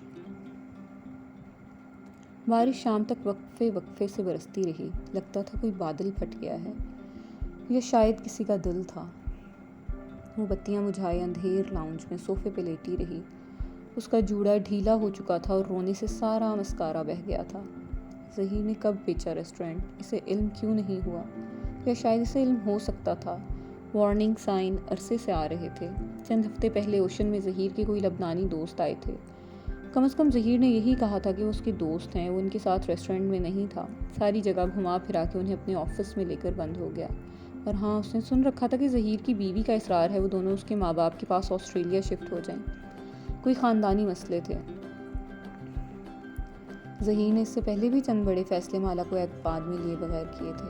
اسے تب ہی سمجھ جانا چاہیے تھا کہ وہ کبھی اس پہ اعتبار نہیں کر سکتی، لیکن پھر بھی اس نے کیا. مالا باجی، جانے مغرب ڈوبے کتنا وقت بیتا تھا جب ٹیرس کا دروازہ بجنے لگا. ممانی کی ملازمہ آئی تھی. وہ بدقت اٹھی، آنکھیں صاف کیں، بال کانوں کے پیچھے اڑسے اور دروازہ کھولا. نسرین کے ہاتھ میں کانچ کی پلیٹ تھی جس پہ چاکلیٹ براؤنیز رکھی تھیں. یہ آپ کی ممانی نے بھجوائی ہیں. نیچے نگینہ آنٹی آئی ہوئی ہیں. اور ہاں، آپ کا فون آف ہے. آپ کی امی جی کی کال آئی تھی، پریشان تھی. ان کو کال کر لیں. جلدی جلدی بتا کے وہ مڑی، پھر واپس پلٹی. اور ٹیرس کی لائٹ تو جلا دیں. وہ چونکی. اس نے واقعی آج کوئی بتی نہیں جلائی تھی. باہر اندھیرا پھیل چکا تھا. وقت اس کا احساس ہی ختم ہو گیا تھا. براؤنیز کی پلیٹ اس نے سینٹر ٹیبل پر رکھی اور خود وضو کرنے چلی گئی. قضا نماز ادا کی اور وہیں جائے نماز پر زمین پہ بیٹھ گئی. آنکھوں سے آنسو ٹپ ٹپ پھر سے گرنے لگے. میرے ساتھ یہ کیوں ہوا ہے اللہ تعالیٰ؟ میں لوگوں کے دل نہیں دکھاتی، زکوٰۃ ادا کرتی ہوں، صدقے دیتی ہوں. میں تو چیونٹی تک کو نہیں مارتی، پھر بھی میری جاب چلی گئی. اتنا بڑا سیٹ بیک. دعا کے لیے ہاتھ اٹھائے، لیکن کیا دعا مانگے؟ میں اب کہاں سے شروع کروں دوبارہ؟ اسکوائر ون سے. 5 سال میں نے اس شہر میں اوشن کو سیٹ کیا، اپنی ایک سوشل لائف بنائی، اور ایک ہی دن میں سب ملیا میٹ ہو گیا. نظریں اندھیر لاؤنج میں نصب بک شیلف تک اٹھیں. اوپر سے پتہ نہیں کون میرے پیچھے پڑا ہوا ہے. میں کیا کروں اللہ تعالیٰ؟ وہ واپس صوفے پہ آ بیٹھی. روئی روئی آنکھیں میز پہ رکھی براؤنیز پہ جمی تھیں. صبح تک وہ ایک بہت اچھی جاب کی مالک تھی. وہ ایک نیا بزنس پلان کرنے جا رہی تھی. اس کے پاس گھر جانے کا وقت بھی نہیں ہوتا تھا. زندگی مصروف اور پر امید تھی. شام ہونے سے پہلے وہ جاب لیس تھی. اس نے کھڑکی سے باہر پھیلے اندھیرے کو دیکھا. اس وقت وہ ہمیشہ ریسٹورینٹ میں ہوتی تھی. یہ گہما گہمی کا وقت ہوتا تھا، لیکن آج وہ واپس زیرو پہ پہنچ کے گھر بیٹھی تھی. وہ میٹھے کی شوقین نہیں تھی. الگ بات تھی کہ وہ بیکری بنانا چاہتی تھی، لیکن وہ ان لڑکیوں میں سے نہیں تھی جن کو چاکلیٹ اور آئس کریم خوش کر دیتی ہے. ذرا سا میٹھا کھانے پہ بھی اسے پانی کا گھونٹ بھر کے اس کے ذائقے کو ختم کرنا پڑتا تھا. لیکن جہاں آج اتنا سب کچھ غلط ہو چکا تھا، وہاں براؤنیز ہی صحیح. اس نے ایک ٹکڑا اٹھا لیا اور بائٹ لی. میٹھی سی کڑواہٹ منہ میں گھل گئی. پھر اس نے موبائل آن کیا. ماں کے میسیجز آئے ہوئے تھے. اس نے کال بیک کی. کیسی ہے میری بیٹی؟ ماں اس کی آواز سے ہی کھل اٹھی. فون کیوں نہیں اٹھا رہی تھی؟ بس کام میں بزی تھی. تمہاری ممانی تو کہہ رہی تھیں شاید سوئی پڑی ہو، آج بتیاں بھی نہیں جلائیں. اف، لاہور تک بتا دیا انہوں نے کہ مالا نے بتی نہیں جلائی. میں کام کر رہی تھی ماں. وہ جھنجھلا گئی. ماں خاموش ہو گئی. تم نے آج ظہیر کو اپنا کوئی نیا بزنس پلان دینا تھا، اس کا کیا بنا؟ اس کے حلق میں آنسوؤں کا پھندا پڑ گیا. آواز آہستہ ہو گئی. آپ نے دعا مانگی تھی؟ ہاں بیٹے، میں نے دعا مانگی تھی کہ وہ ہو جو تمہارے حق میں بہتر ہو. اس نے سڑ کی آواز کے ساتھ گیلی سانس ناک سے اندر کھینچی. اصل میں کام نہیں بنا. ظہیر انٹرسٹڈ نہیں ہے. آواز کو نارمل بنانے کی کوشش کی. بلکہ وہ شاید باہر شفٹ ہونے کا سوچ رہا ہے. کہہ رہا تھا شاید ریسٹورینٹ بھی بیچ دے. وہ اتنی جلدی اتنی بڑی بات نہیں بتا سکتی تھی. اس میں ہمت نہیں تھی. ایک لمحے کے لیے ماں خاموش ہو گئی. مالا، ان کی آواز ویسے ہی پرسکون تھی. اس نے تمہیں بتائے بغیر ریسٹورینٹ بیچ دیا ہے نا؟ مالا کی آنکھوں سے زاروں کی تار آنسو گرنے لگے. اس نے بدقت لبوں پہ ہاتھ رکھ کے سس کے اندر روکی. کیسا پتہ چل جاتا ہے ماں کو ہر بات؟ دفع کرو اس کو. تم گھر آ جاؤ. عزا کی شادی بھی ہے نا، مل کے اٹینڈ کریں گے. انہوں نے بڑے تحمل سے بات بدل دی تھی. ماں کو اس کے کام کی کامیابی یا ناکامی سے کبھی فرق نہیں پڑا تھا. ان کو بس 2 چیزوں کی فکر تھی: ان کے بچوں نے نماز پڑھی یا اس کے بچوں نے کھانا کھایا. ماں کی کال بند ہوئی تو کچھ دیر بعد ماہی کی ویڈیو کال آنے لگی. اسے معلوم تھا خبر کینیڈا تک پہنچ گئی ہوگی. ماں بتا رہی تھی ظہیر نے تم سے پوچھے بغیر ریسٹورینٹ بیچ دیا. ایپرن پہنے کچن میں کھڑی ماہی شدید غصے میں لگ رہی تھی. چھوٹے بال پونی میں بند تھے اور ہاتھ میں کفگیر. اس کے اپنے مسئلے تھے ماہی. اس نے ماہی سے آنسو چھپانے کی کوشش نہیں کی. مسئلے کی ایسی تیسی، اور تم ایسے ہی نہ جاب چھوڑ دینا، ریسٹورینٹ کی 2-4 کھڑکیاں توڑ کے آنا، اور میں تو اس ظہیر کو پاکستان میں ایسا بدنام کروں گی، تم دیکھنا. میرے ساتھ اس کے کچھ رشتہ دار ایڈ ہیں فیس بک پہ. یہ اپنے خاندان میں کسی کو منہ دکھانے کے قابل نہیں رہے گا، میں بتا رہی ہوں. ماہی کفگیر گھما کے کہہ رہی تھی. اس کا بس نہیں چل رہا تھا وہیں سے ظہیر کا سر توڑ دے. تم ایسے کچھ نہیں کرو گی ماہی، میں پہلے ہی بہت تھکی ہوئی ہوں. وہ روحانسی ہو کے بولی. ماہی کچھ کہنے لگی، پھر بھویں اکٹھی ہوئیں. تم کیک کھا رہی ہو؟ تمہیں کب سے میٹھا پسند ہو گیا؟ کیک نہیں ہے، براؤنیز ہیں، وہ بھی تمہاری فیوریٹ بیکری کی. مومانی نے مہمانوں کے لیے منگوائی ہیں. کوئی نگینہ آنٹی آئی ہیں. اس نے آنسو رگڑ کے صاف کیے اور براؤنی کی ایک اور بائٹ لی.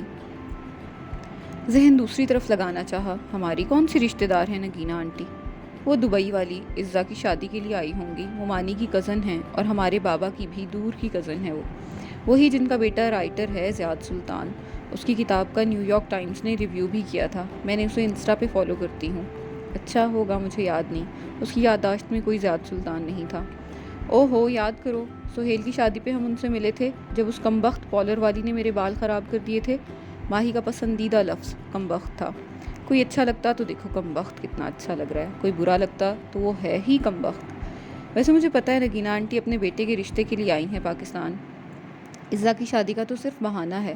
تم کیسے کرتی ہو یہ ماہی؟ کینیڈا کے ایک چھوٹے سے گاؤں میں بیٹھ کے تمہیں کیسے ساری پاکستان کی خبریں مل جاتی ہیں؟ چیلی ویک ایک گاؤں نہیں ہے، تمہارے اسلام آباد سے بڑا ہے. جاؤ، میں تم سے بات نہیں کر رہی. اس نے فون بند کر دیا، اور مالا یہی چاہتی تھی. اسے کچھ وقت اکیلے درکار تھا. براؤنی ہاتھ میں لیے وہ ٹیرس پر آ گئی. اس نے ابھی تک وہاں کی بتی نہیں جلائی تھی. بالوں کا ڈھیلا جوڑا کھل گیا اور اب وہ اس کے کندھوں پہ بکھرے تھے. ٹیرس گیلا تھا، بلکہ ٹیرس کیا، ساری کالونی گیلی تھی. جگہ جگہ جلتے اسٹریٹ پولز رات کا اندھیرا دور کرنے میں ناکام تھے. وہ ریلنگ کے ساتھ کھڑی تازہ ہوا کو سانس کے ذریعے اندر اتارنے لگی. ذہن پھر سے ظہیر کی طرف چلا گیا. قانونی طور پہ ظہیر نے کچھ غلط نہیں کیا تھا، اور اخلاقی طور پہ اس نے کچھ درست نہیں کیا تھا. نیچے سے آتی آوازوں نے اس کا دھیان بٹا دیا. اس نے گردن جھکا کے جھانکا. نگینہ آنٹی لوگ پورچ میں کھڑے تھے، غالباً رخصت ہو رہے تھے. مومانی اور ماموں ان کو سی آف کرنے گیٹ تک آئے تھے. نگینہ آنٹی سر پر سفید دوپٹہ لیے ہوئے تھی، کندھوں پہ شال تھی، باوقار سی لگتی تھیں. مالا نے بہت عرصہ پہلے ان کو دیکھا تھا. ان کے بارے میں ہمیشہ یہی سنا تھا کہ وہ بہت نیک خاتون ہے جن کا ایک فرما بردار سا بیٹا ہے جو اسے یاد نہیں تھا. وہی بیٹا اس وقت ماں کے لیے ایک فرنٹ سیٹ کا دروازہ کھولے کھڑا تھا. اس کی کشمالہ کی طرف پشت تھی. اس نے گردن مزید اونچی کر کے دیکھنا چاہا. وہ دروازہ بند کر کے کار کی دوسری جانب گیا. سینے پہ ہاتھ رکھ کے ماموں کو ایک دفعہ پھر خدا حافظ کہا اور ڈرائیونگ ڈور کھولا. اب اس کا چہرہ مالا کے سامنے آیا. وہ کافی دراز قد تھا، بال سلیقے سے سیٹ تھے. جینز پہ سفید ڈریس شرٹ پہن رکھی تھی جس کے آستین کف سے فولڈ کیے ہوئے تھے. سانولی رنگت اور پرکشش نقوش، ایسے کہ نگاہ نہیں ٹھہرتی تھی. وہ تھوڑی دیر کے لیے اپنے سارے مسئلے بھول کے اس کو دیکھے گئی. ٹال، ڈارک اینڈ ہینڈسم. اس کے ذہن میں یہی الفاظ آئے تھے. تو یہ تھا زیاد سلطان. انٹرسٹنگ. دروازہ کھولتے ہوئے زیاد کی نظر اوپر اٹھی، جیسے اسے احساس ہو گیا تھا کہ کوئی اسے دیکھ رہا ہے. وہ جو ایک ہاتھ ریلنگ پہ جمائے دوسری سے براؤنی کھا رہی تھی، گڑبڑا کے جلدی سے پیچھے ہوئی. دل زور سے دھڑکا. اف، کتنا برا لگا ہوگا. مگر نہیں، ٹیرس اندھیرے میں ڈوبا ہوا تھا، زیاد کو نظر نہیں آیا ہوگا. ہاں ٹھیک ہے، اس نے خود کو تسلی دی. گاڑی کے ٹائر باہر نکلنے کی آواز آئی تو واپس سیدھی ہوئی. پھر ٹیرس کی بتی جلائی اور اندر آ گئی. آپ آج جلدی میں چلی گئیں، اس لیے پوچھ نہ سکا. اندر آ کے موبائل اٹھایا تو کیف کا میسج سامنے تھا. صبح کتنے بجے کام پہ آؤں؟ ذرا دیر کے لیے وہ اپنا غم بھولی تھی. ایک دم سے سب تازہ ہو گیا. اس نے 9 بجے لکھ کے بھیج دیا. اسے صبح ایک دفعہ پھر روشن جانا تھا. وہ صوفے پہ آلتی پالتی کیے بیٹھے اور لیپ ٹاپ گود میں رکھ لیا. اسے وہ کانٹریکٹ پڑھنا تھا جو ظہیر نے اس کے ساتھ کیا تھا. اسے یاد تھا کہ وہ بنا 3 ماہ کے نوٹس کے اسے جاب سے نہیں نکال سکتا تھا، اور اگر وہ نکالتا تھا تو اسے کتنا مداوع بھرنا تھا. وہ ظہیر سے لڑائی نہیں کرے گی، نہ وہ اس پر چیخے گی، چلائے گی یا اس کو الزام دے گی. یہ اس کی فطرت میں نہیں تھا، لیکن وہ اس سے اپنا حق ضرور لے گی. اگلی صبح گزشتہ روز جیسے ہی روشن اور خوبصورت اتری تھی، لیکن کشمالہ مبین کے لیے سارا شہر بے رونق اور اداس ہو گیا تھا. وہ کاغذوں کا پلندہ لیے صبح صبح ظہیر کے آفس میں گئی اور دروازہ بند کر دیا.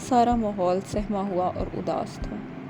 کیف اس کے انتظار میں بار کاؤنٹر کے ساتھ اونچے سٹول پر بیٹھا تھا، کاؤنٹر ٹاپ پہ رکھے کافی مگ میں چمچ ہلاتے ہوئے اطراف کا جائزہ لے رہا تھا۔ جب سیڑھیوں پہ آہٹ ہوئی، اس نے نظر اٹھا کر دیکھا، وہ زینیں اتر رہی تھی۔ اس نے آج سیاہ لمبی قمیض کے ساتھ سفید دوپٹہ کندھے پہ ڈالا ہوا تھا، بالوں کا جوڑا بندھا تھا اور ایک لٹ دائیں گال کو چھو رہی تھی۔ آج اس نے ٹاپس نہیں پہنے تھے، پیروں میں سفید ہیلز تھیں اور پیشانی پہ ابھی تک بل تھے۔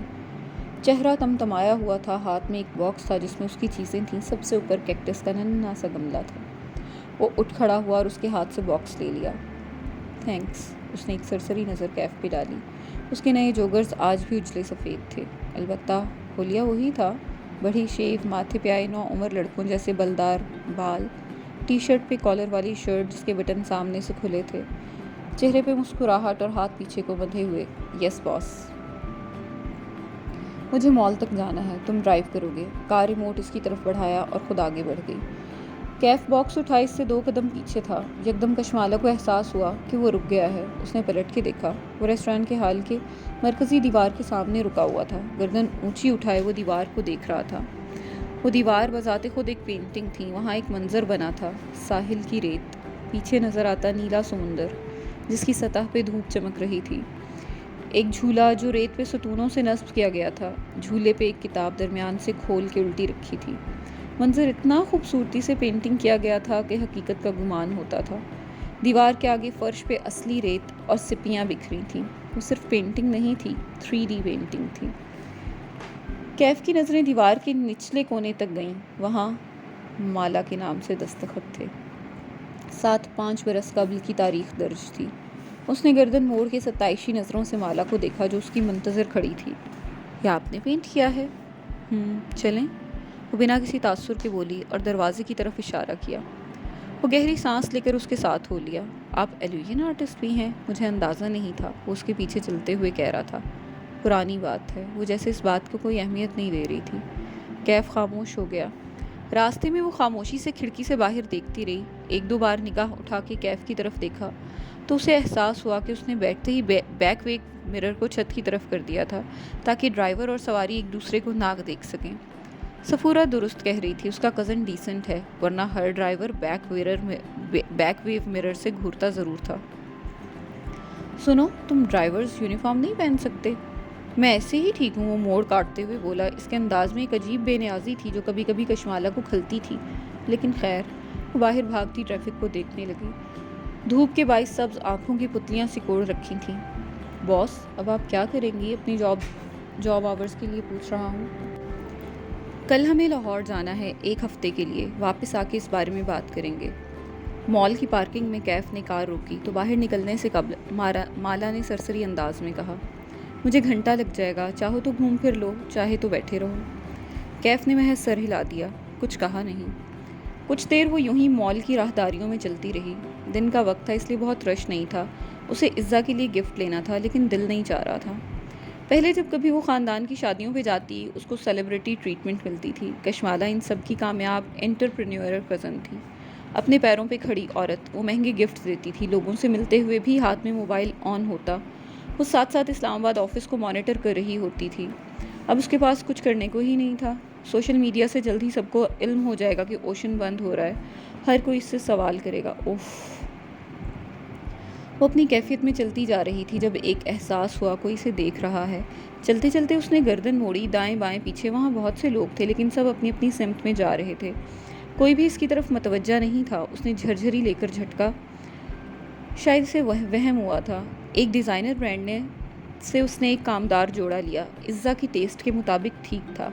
شاپ سے باہر نکلی تو سیدھ میں ایک بک شاپ نظر آئی، اس کی گلاس وال کے اس پار کیف کھڑا تھا، وہ کاؤنٹر پہ پیمنٹ کر رہا تھا۔ وہ اس کی طرف چلی آئی، کیف نے اسے نہیں دیکھا، اس کی کشمالہ کی طرف پشت تھی۔ وہ موبائل کان اور کندھے کے درمیان لگائے شاپنگ بیگز کاؤنٹر سے اٹھا رہا تھا، دبی آواز میں کچھ کہہ بھی رہا تھا۔ آواز اتنی ہلکی تھی کہ کچھ سنائی نہ دیا، نہ وہ سننے کی خواہش مند تھی۔ کیف اپنی موجودگی کا احساس دلانے کے لیے پکارا۔ وہ ایک دم جھٹکے سے مڑا، موبائل چھوٹ گیا، شاپنگ بیگ بھی نیچے گر گیا۔ وہ ڈر کے 1 قدم پیچھے ہٹی۔ سوری، میں نے تمہیں ڈرا دیا۔ نہیں نہیں، میں کسی اور خیال میں تھا۔ کیف کی رنگت تبدیل ہوئی، جیسے وہ لمحے بھر کے لیے پریشان ہوا ہو، مگر فوراً سے سنبھل گیا۔ جلدی سے موبائل اٹھانے جھکا جو کشمالہ کے قدموں کے ساتھ گرا تھا۔ اس نے گردن جھکا کے دیکھا، اس پر کال ملی ہوئی تھی، وائٹ ہیئر لکھا ہوا نظر آ رہا تھا۔ کیف نے جلدی سے فون اٹھایا اور کال کاٹ کے اسے جیب میں ڈال دیا۔ میرا ایک انکل ہے، اس سے بات کر رہا تھا۔ اب وہ پنجوں کے بل بیٹھا شاپنگ بیگ سے نکلا، سامان اندر واپس ڈال رہا تھا۔ میں فری ہوں، چلیں؟ اس نے نظر انداز کیا۔ البتہ وہ دیکھ سکتی تھی کہ اس کے ہاتھ میں ایک اسکیچ بک اور چند گریفائٹ پینسلز تھیں جنہیں وہ جلدی جلدی سمیٹ رہا تھا۔ پھر وہ کھڑا ہوا، نظر کشمالہ کے ہاتھوں پہ گئی، فوراً ہاتھ بڑھایا، یہ مجھے پکڑا دیں۔ نو پرابلم، میں اٹھا سکتی ہوں۔ وہ آگے جانے لگی، لیکن کیف سامنے آیا اور ادھر لائیں کہتے ہوئے نرمی سے اس سے شاپنگ بیگ لے لیا۔ وہ بنا کچھ کہے آگے بڑھ گئی، لیکن اسے اچھا لگا تھا۔ اس نوجوان میں بہت مینرز تھے، بس یونیفارم والی بات پہ میں ایسے ہی ٹھیک ہوں والا ایٹیٹیوڈ نہ ہوتا تو وہ بہترین ملازم تھا۔ کشمالہ کے تجربے کے مطابق ایٹیٹیوڈ والا ملازم زیادہ دیر تک ملازم نہیں رہ سکتا۔ دیکھتے ہیں یہ کتنا عرصہ ٹکتا ہے۔ کافی لیں گی؟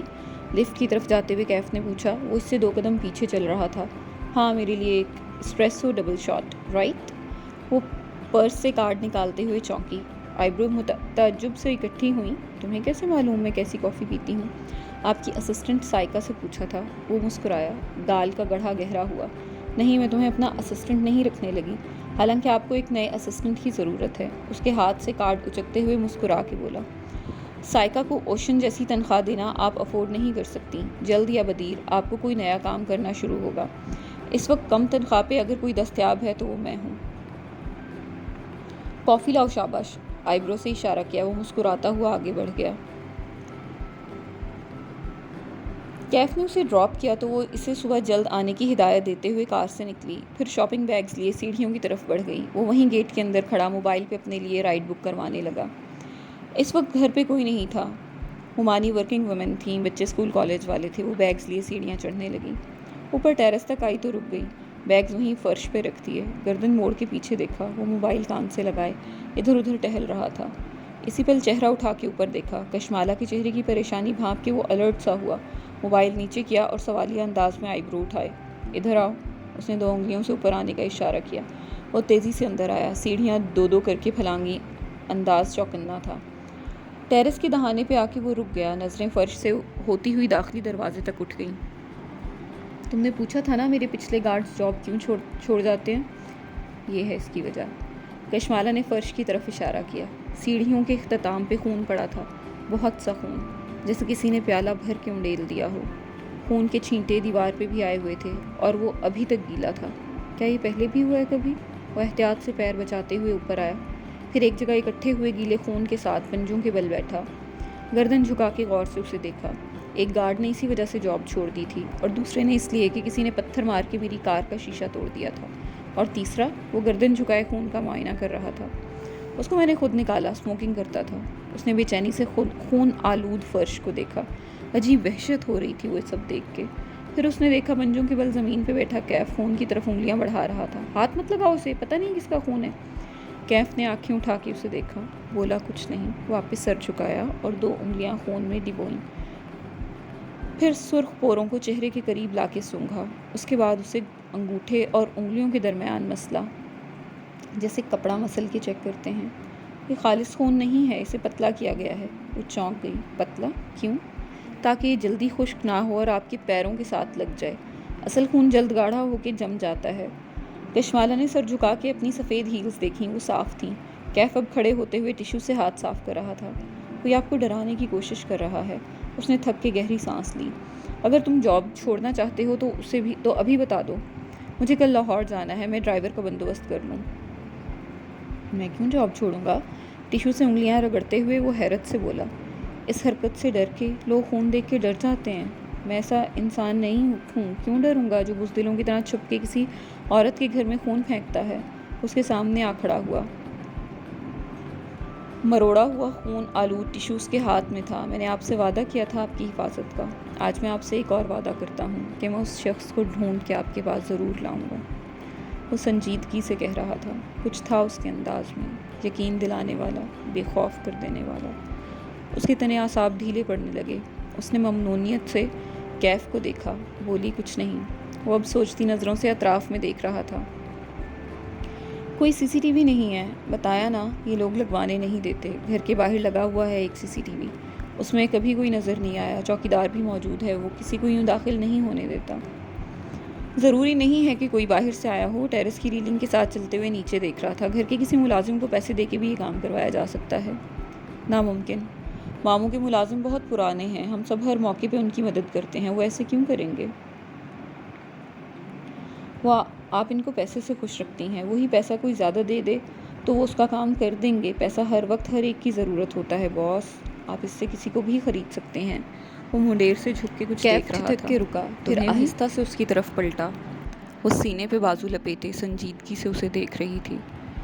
وہ ہوتا ہے نا موویز میں، باڈی گارڈ کو سب سے پہلے خریدا جاتا ہے۔ اگر میرا سٹاکر فرش پہ گرے خون کی طرف اشارہ کیا، تمہیں خریدنا چاہے تو کیا کرو گے؟ لمحے بھر کو ٹیرس پہ سناٹا چھا گیا۔ آپ کسی سے پوچھیں کہ وہ بک سکتا ہے تو وہ کہے گا نہیں، میں بھی یہی کہوں گا۔ وقت کے ساتھ آپ کو خود اندازہ ہو جائے گا۔ وہ ہلکا سا مسکرا دی۔ میں مذاق کر رہی تھی، تم جاؤ، تمہاری رائڈ آ گئی ہے۔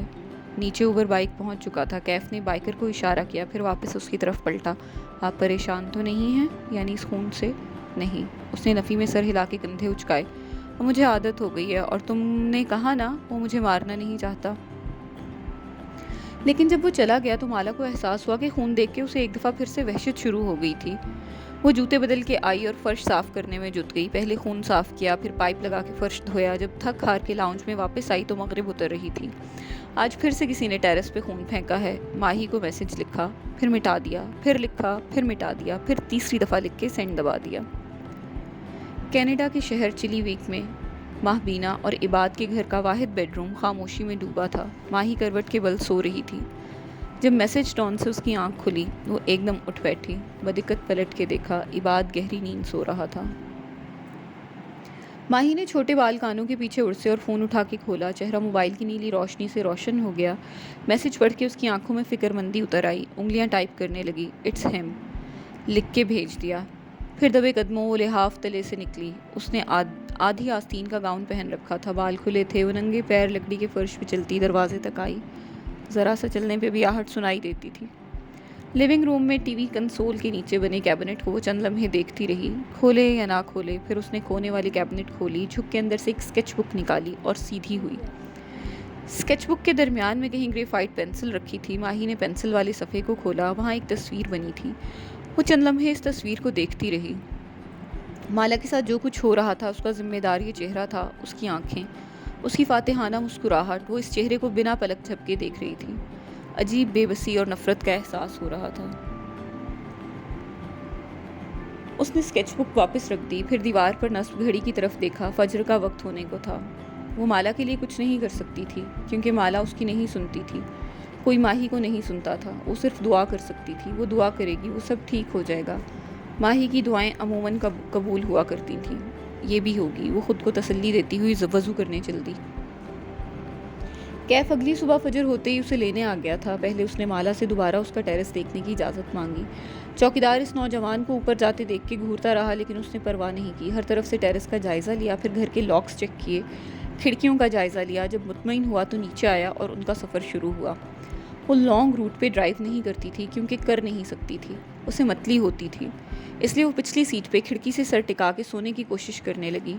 چلنے سے قبل اس نے ماں کو میسج کر دیا تھا۔ اب ہر گھنٹے بعد ماں کا میسج آتا تھا، کہاں پہنچی، خیریت سے سفر گزر رہا ہے؟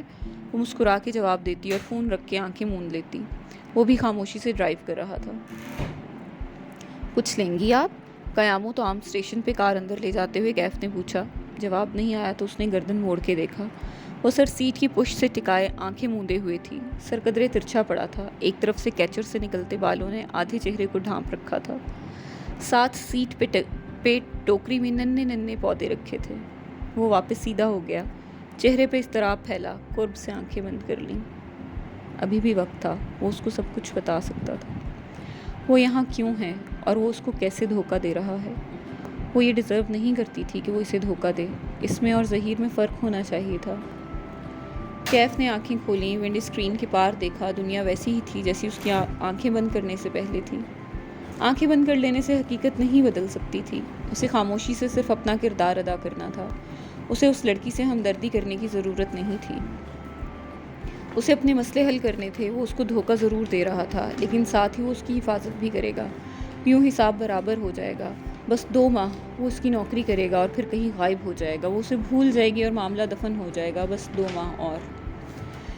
کشمالہ کی کھڑکی کے شیشے پہ دستک ہوئی تو اس نے چونک کے آنکھیں کھولیں. پھر شیشہ نیچے کیا. کیف باہر کھڑا کافی کا کپ اس کی طرف بڑھا رہا تھا. ریسٹ ایریا آ گیا، وہ خود سے بولی اور کپ تھام لیا. آنکھوں میں ابھی تک کچی نیند تھی. وہ گھوم کے واپس ڈرائیونگ سیٹ تک آیا. اپنی کافی اس نے کپ ہولڈر میں رکھی اور سیٹ بیلٹ پہننے لگا. ایک بات پوچھوں آپ سے؟ کار سٹارٹ کرتے ہوئے بولا. وہ کافی کے گھونٹ بھرتے ہوئے اسے سنے گئی. آپ کے پاس کوئی فیوچر پلان تو ہوگا دوبارہ سے اپنا کام سیٹ کرنے کے لیے؟ تمہارا مطلب ہے کامیابی کا نیا پلان؟ وہ باہر دیکھتے ہوئے تلخی سے مسکرائی. اسکول سے یونیورسٹی تک، کتابوں سے انٹرنیٹ تک، سب یہی سکھاتے آئے ہیں کہ کامیاب کیسے ہونا ہے.